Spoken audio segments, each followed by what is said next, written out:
Alright, world. We're going to start learning guitar today. There are other methods out there than learning from a video or from a class.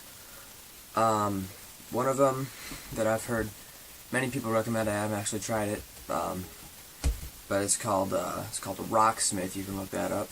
But today, we're just going to learn from a video, because that's expensive, and this is free for you, because it's on YouTube. And so what we're going to go through today is the very basics of learning guitar. We're going to be learning the 4 chords. Now I'm going to go and zoom in my camera, which you guys are going to have to painfully have to sit through because I don't know how to cut and edit and anything because I'm just a guitar player, but that's what we're just going to do right now. And I'm going to work on that just a bit here. Just going to zoom in on probably the divot in the wall.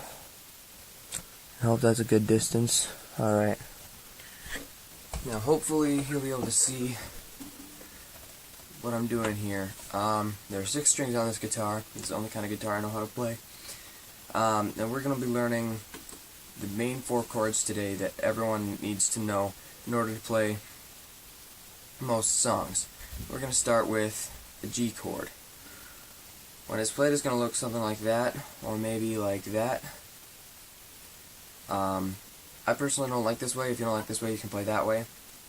But if you do play this way, it'll make it easier to play this way with a 4-finger G chord.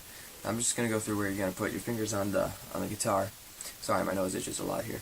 You're just going to take your ring finger, and you're going to put it on the first string, or the bottom string, which is the first string. A lot of people get this confused and call the top string the first string. That's a 6th string.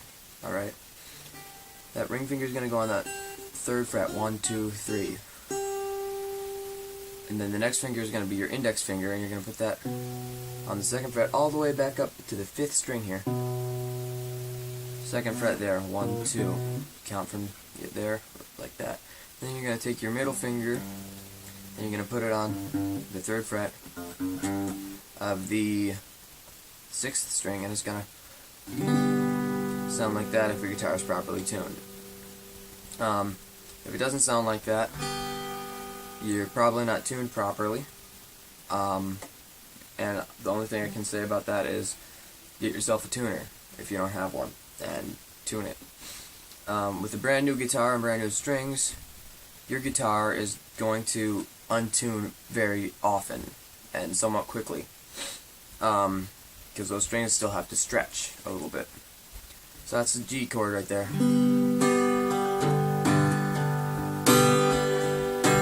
Alright, and then the next chord that is one of the 4 major chords that everyone learns is the D chord, the D major chord. You're going to start, for this one you're going to want to try to mute the top string and try not to strum the 5th string, because it's only these 4 strings that are supposed to be making noise. That one can end up, the 5th one can end up in there. It's not going to sound too terrible. Alright, so we're going to start this time with the middle finger on the 2nd fret of that first string there. Then we're going to put the ring finger down on the 3rd fret of the 2nd string, and our first finger down on the 2nd fret of the 3rd string, and you're going to strum. It should sound like that. It's a nice chord. I like that chord. Then probably one of the simplest chords in all of guitar is the E minor chord. It can be played 2 ways, like that or like that. I suppose you could probably play it like that if you wanted to, but I don't see the point in that. It'll be your middle finger on the 5th string on the 2nd fret, and your ring finger on the 2nd string, or 2nd fret of the 4th string. Those 2 fingers can be replaced for these 2 fingers in the same places, respectively. And that's supposed to be the 2nd saddest chord. It kind of sounds sad for like sad music and stuff. But then the next chord we're going to move on to is the C major chord, and that was E minor. This is C major. There's like a difference. You'll hear it called the C chord or the C major chord, like the G chord or the G major chord, and D chord and G major chord.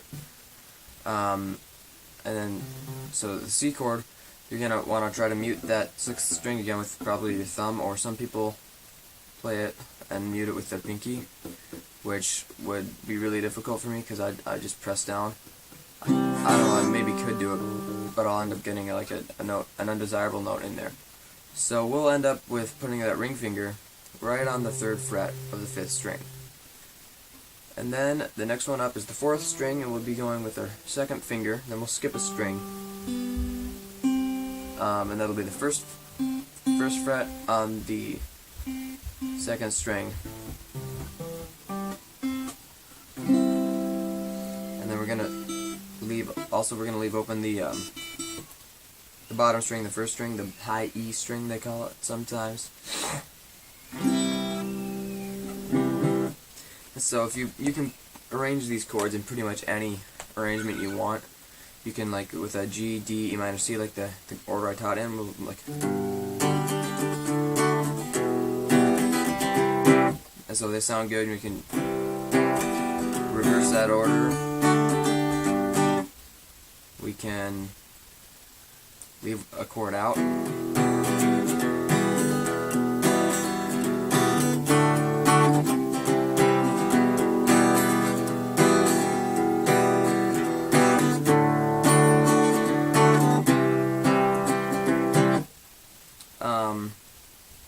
But yeah, we can play it with a. Yeah, we can do that in any order we want, pretty much, and it'll sound good.